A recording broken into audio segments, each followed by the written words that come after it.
Hey guys, and welcome to today's video. Today's video is one that I have been wanting to make for so long, and it is all dedicated around the one, the only Urban Decay Honey Palette. When I saw this palette get released, I knew that I had to get it because not only do I love Urban Decay and their palettes and I'm a fanatic, whatever, but aside from that, I happen to have this slight obsession with anything honey related. I love honey. So when I saw that they had a honey palette, I just had to get it. I held out on that want for a very long time though, for the mere fact that I did not have a 20% off coupon to Ulta, and I am one of those people. I know I am late to the game, but I like a good 20% off coupon. So I just cashed in on my coupon, got this fella right here, and we are ready to dive in. So we will be creating this look, but we'll be going ahead and using, of course, the colors in this palette.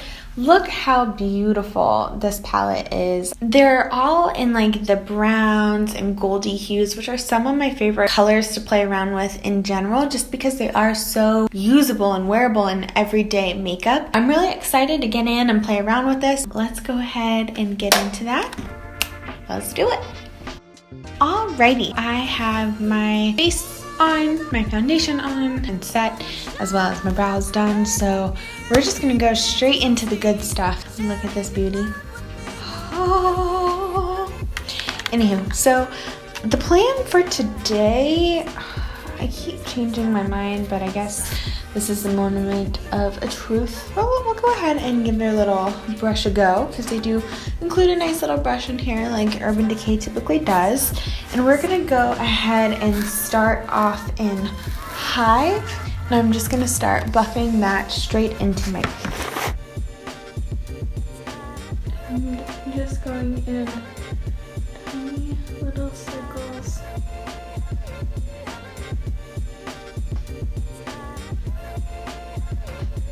Feel free to get kind of messy with it because we are just going to continue to layer. This is going to set a nice base. Next, we're going to be going into Drip, which is a little bit darker of a color, so try to hug this one a little bit closer to the line and be a little bit more precise with it, not quite as sloppy as we were with Hive.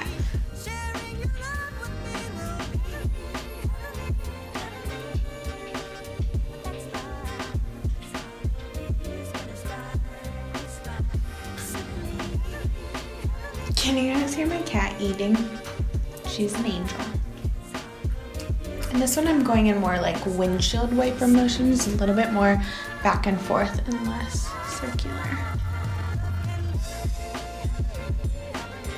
We have filled in our creases, and the next color we're going to go into is HBIC, which you know what that means. I'm going to grab this and literally just put it on my finger, straight onto my lid, just with the finger, no brushes. I am obsessed with this color. It's this gorgeous kind of pinky, coppery metallic, and I just love it. I'm going to now try and help blend this in so that it's a little bit more seamless. So I'm just gonna take a Keeper, since it has a little nice goldy underhue, and just kind of help blend that in a little bit so that it's a seamless transition into the crease. Just a little bit on the brush, and really just kind of helping the transition. Okay, next we will be going into Sting, which is this darkest shade on the end, and this one I'm just going to put in the outmost corners of my eyes. So little dots, and literally that tiny little V.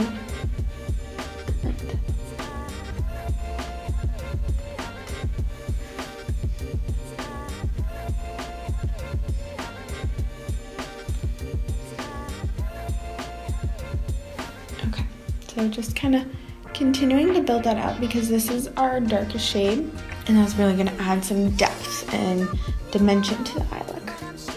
And then, as with any eye look, always blend it out. When in doubt, blend it out. I like HBIC, but I want more of it, so I'm actually gonna wet my brush. Let's see what HBIC can really do. So we're gonna go in with a little flat brush, So little spritzy wits, and we're gonna go back into HBIC with a wet brush and see if we can build up that color because I love it and I want more.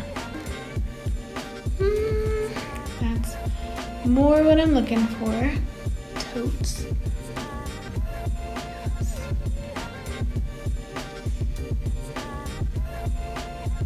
That is just a stunning shade. If I could just like, it's like a rose gold. I think that's the word that I've been looking for this whole time is rose gold.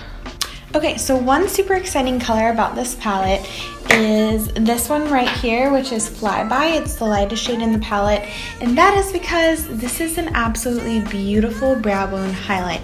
Sorry, I played with that part already, but when you can find a palette that has a good brow bone highlight, like, that's kind of a game changer in my opinion. So I'm going to take this one and we're just gonna pop it right above. And I love this shade. My other favorite brow bone highlight is in the Born to Run palette, and I love this one. It's in the shade Breakaway, this one up here, so I'm constantly reaching for that one, but I don't have a lot of good colors for that in many of my palettes, so the fact that this one has one gives it major browning points in my opinion. So I'm just kind of popping that up here. It is a little shimmerier than Breakaway is, so if that's like something you're worried about, just a heads up. Next, I actually got these as PR, and this is through a newer brand called Esquido. These are eyeliners, and they sent me two shades. So one is like a brown, and then the other one is black. And these have been awesome. I've been playing around with them for a little bit. They're gel liners, and one thing that I really like about them is once you put them on, you have a little bit of wiggle room time to kind of play around with it. But after that, they do set, and they are waterproof and smudge proof, so they do hold their own throughout the day. I've been enjoying playing with these. Wouldn't say they're the most long lasting I've used, but they do get the job done for a day to day. So I'm gonna go in with this brown one and just really hug really close to the lash line. Not gonna do anything crazy, but just to add a little extra dimension to the look. And then I'm also going to line my waterline as well with this. So again, since it's brown, you're not gonna see anything super dramatic, but I love a good brown eyeliner because it does add a little bit of dimension without being so in your face. I'm wearing eyeliner, so love, love, love brown. This has been a great find. That kind of wraps up the eyes. I'm going to finish off the rest of my face, do a little blush, a little bronzer, yada, yada, yada. Stay tuned. Okay guys, so I am back and here is our final product. I went ahead, I did a little mascara, so I went in with my Monsieur Big by Lancome, which I have been loving. Really awesome. Went ahead, did blush, bronzer, highlight, setting spray, the whole shebang, and we are back. So after all is said and done, I definitely love this palette as much as I thought I would. It is an awesome, awesome palette. I think it's extremely wearable. Lately, we've been in this trend of these really bright and bold colors, which I think is super fun and interesting, but also kind of intimidating if you're newer to makeup and you don't really know how to use those colors yet. That can be kind of intimidating, I mean, even for me, to be honest. So having a palette like this, which is all neutrals, it's super wearable. I think it's very beginner friendly. I would recommend this to anybody who's new into makeup and wanting to try something out because you really just can't go wrong. Like, all of these colors just go so beautifully together and look so nice in the light that I would definitely recommend this to anybody. Now, I would say, I already told you guys, the fact that it had that brow bone highlight is a major win for me, but on the opposite end, I would say Sting, I love that color, but the fact that that is the darkest color in the palette, I do wish that we had one just a little darker. I like to have a really dark, just one really dark shade in every palette that I have to just put in that outer crease, like a little bit of something, but it's okay. I can always grab that from another palette in the future, but just kind of something that I would have preferred to see here. Other than that, I think these are beautiful shades. I will continue to play with them, maybe even do a follow-up video with some other eye looks. But yeah, guys, that is all for this video. So great job to Urban Decay, smash hit, awesome job, really great shades, great blendability and usability. But other than that, thank you so much for watching and swatching. Ooh, I like that. Might use that again. Thank you guys for watching and swatching. You would hate me. I would hate me, but I like it. I might do it anyway. Anyways, thank you guys so much for watching. If you have not subscribed, please do so. Hit the notification bell to stay up to date. Comment down below if you like this video, if you don't like this video, what you want to see, all those kinds of things down below. And have a lovely day wherever you are, and I will see you in my next video. Bye!